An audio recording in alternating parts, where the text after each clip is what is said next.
हाँ, वेलकम नाज़रीन। Online reporters के साथ कमरुज़्ज़मान भट्टी आपकी खिदमत में हाज़िर है। सबसे पहले तो आपसे एक दरख्वास्त कि आप मेरे चैनल ऑनलाइन रिपोर्टर को सब्सक्राइब करें ताकि आपको बर वक्त जो है मेरे तमाम व्लॉग और जो भी खबरें मैं आपको देता रहूँ वो आपको अपडेट मिलती रहे। और आज मुझे कुछ बात करनी है क्योंकि ज़ाहिर है इलेक्शन ही इस वक्त सबसे ज़्यादा अहमियत का हामिल है, उसी के ऊपर हम रोज़ाना की बुनियाद के ऊपर बातें कर रहे हैं। तो आज जो बात करनी वो ये है कि लाहौर के अंदर मुस्लिम लीग नून चूँकि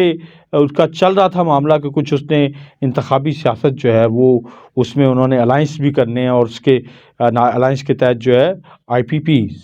जो है इस्तेकाम पाकिस्तान पार्टी है उसको जो है उन्होंने कहीं ना कुछ शेयर देना है। उसके साथ 25 से 30 नशिस्तें जो एमएनए की चल रही हैं और उसमें जो है अब नून लीग ने बड़ी कमाल आप कह लें, महारत कह लें, चालाकी कह लें या जो भी कह लें, उन्होंने ये किया है कि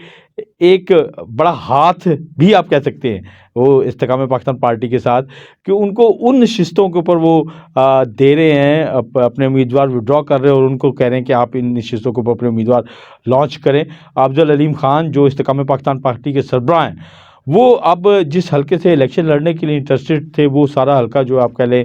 कि वो उस हलके में उन्होंने काम भी बहुत किया हुआ है। वो हलका जो है वो गढ़ी शऊ का इलाका भी है, उसमें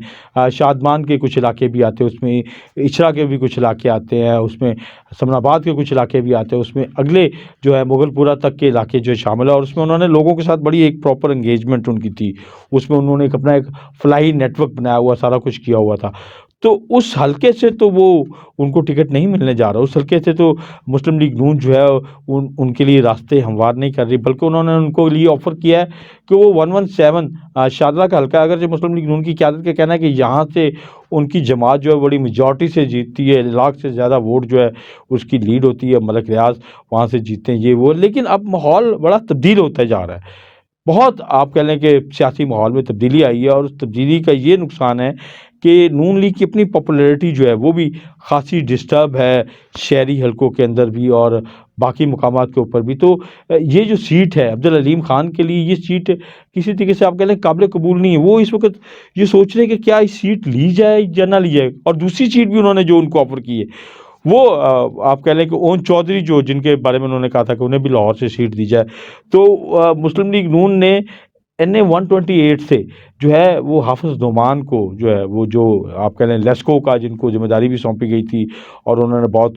कुछ वहाँ पे काम किए और वो एक पूरी मुस्लिम लीग नून के लिए, वर्कर्स के लिए एक आप कह लें कि वापडा के जितने मसाइल थे उनको वो एड्रेस करते थे, बिजली बाकी सारे इश्यूज़ को। तो अब वो ज़ाहिर है मैदान में उतरे हैं। हाफिज़ नोमान साहब इचरा का उनका इलाका है, उन वहाँ पे उनकी बड़ी चीज़ें हैं, लेकिन वो लड़ रहे थे 128 से। और 128 जो है ये वो हल्का है, इसको माजी का 126 का हल्का कह सकते हैं, जहाँ पे शफ़कत महमूद 2 मरतबा जो है एमएनए बने हैं। इनका ताल्लुक पीटीआई से है। अब अगरचे शफ़कत महमूद नहीं है और वो का नॉमिनेशन है, लेकिन सुनने में आ रहा है कि जब वहाँ पे राजा सलमान अकरम जो हैं, जो इमरान खान के वकील भी हैं,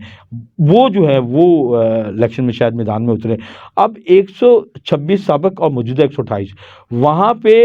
हाफिज़ नुमान साहब की जीतने के इम्कानात जो थे वो बड़े कम थे, बड़े लिमिटेड नज़र आ रहे थे। तो हाफिज़ नुमान साहब को अकोमोडेट कर दिया 129 में, वो वापस तकरीबन उसी हल्के में जिसमें उनकी से उनके चाहने वाले लोग वो उधर चले गए और शायद उसमें उनको वहाँ पे उनकी बिरादरी का वोट भी मिले, बाकी भी मिले। तो वो अपनी सीट भी प्रिज़र्व कर ली और वहाँ पे ओन चौधरी को दे दिया। अब ओन चौधरी को आप कह लें कि वो हल्का जिसमें पीटीआई पिछले दोनों इलेक्शन में बड़ी भरपूर मार्जिन से जीती, मतलब 2013 के इलेक्शन जिसमें अगरचे पीटीआई ज़ाहिर गवर्नमेंट नहीं बना सकी थी, लेकिन इस हल्के से शफ़कत महमूद बड़ी भारी सीट से जीते थे, पिछले इलेक्शन में भी जीते। तो ये एक बड़ा महफूज हल्का समझा जाता है पीटीआई का। अगर पीटीआई की क़यादत पूरी पाबंद सलसल है और मियां महमूद रशीद इस हल्के से सूबाई नशिस्त के लिए लड़ रहे हैं, शफ़कत महमूद की जगह पे राजा सलमान अकरम लड़ रहे हैं, तो वोटर वहाँ का बड़ा चार्ज है पीटीआई के हवाले से, जो भी हालात हैं। तो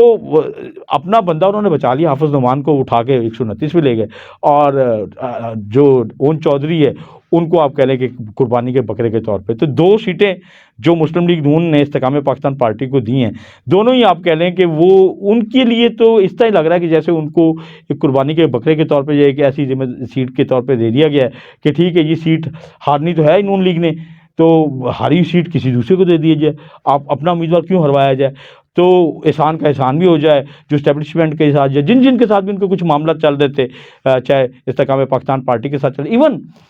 मामला इससे भी आगे है। यानी चौधरी शुजात हुसैन, जिनके साथ उनकी 5 सीटों का एग्रीमेंट हुआ था, वो भी आज शदीद गम और गुस्से में नाराज़गी का इज़हार करते नज़र आए। उन्हें भी मुस्लिम लीग नून की तरफ से जो एडजस्टमेंट है, उनके ऊपर इतराज़ है कि वो उनके बच्चों के लिए जिस तरह की ऑफ़र कर रहे हैं, वो उनके लिए काबिल कबूल नहीं। तो ये जो एक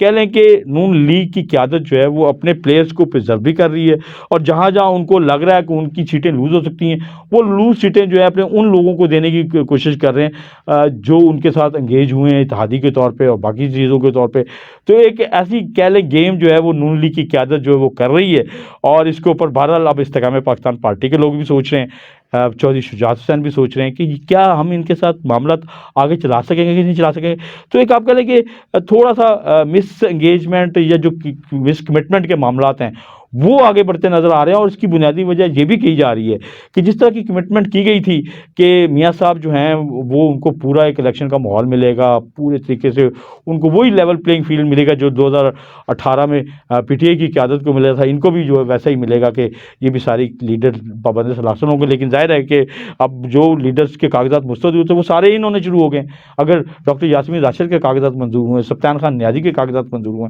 बाकी बहुत सारे चंद गिनती के लीडर्स जिसमें आप कह लें पीटीआई के चेयरमैन और बाकी लोग, लेकिन बाकी लोग जो है वो मैदान में खड़े नज़र आ रहे हैं और एक रेजिस्टेंस के साथ खड़े नज़र आ रहे हैं। तो वो आप कह लें कि बहुत सारी चीज़ें जो ना वो कमिटमेंट या मिसकमिटमेंट या री एंगेजमेंट की तरफ चल रहे हैं मामला। तमाम पॉलिटिकल पार्टीज़ जो हैं अपने किए गए वादों से, और ख़ास तौर पे मुस्लिम लीग नून अपने जो इत्तेहादियों के हवाले से उन्होंने वादे किए थे, उससे काफ़ी हद तक निकल रही है। सिर्फ़ उन इत्तेहादियों के साथ जिनका वादा उनका अदम एतमाद के मौके पे था, उनको तो उन्होंने टिकट दिए, उनको तो उन्होंने जो मखसूस नशिस्तों पे भी अकोमोडेट किया, बाकी पे भी किया। लेकिन ये जो है, इस पे वो नहीं जा रहे, और इसके ऊपर आप कह लें कि एक बड़ा जो है एक टकराव होता नज़र आ रहा है इस्तेकाम पाकिस्तान पार्टी और चौधरी शुजात हुसैन और दीगर इत्तेहादियों की तरफ से। और चलते-चलते आप एक और ख़बर के जो NA 127 जिसमें बिलावल भुट्टो ज़रदारी हैं, पीपल्स पार्टी के चेयरमैन भी हैं और एक भरपूर उम्मीदवार के तौर पे कैंपेन चला रहे हैं, वो आज गए हैं अवामी तहरीक के मरकज़ में, जो कह रहे हैं तहसील कादरी, जिनके जो कारकुनान थे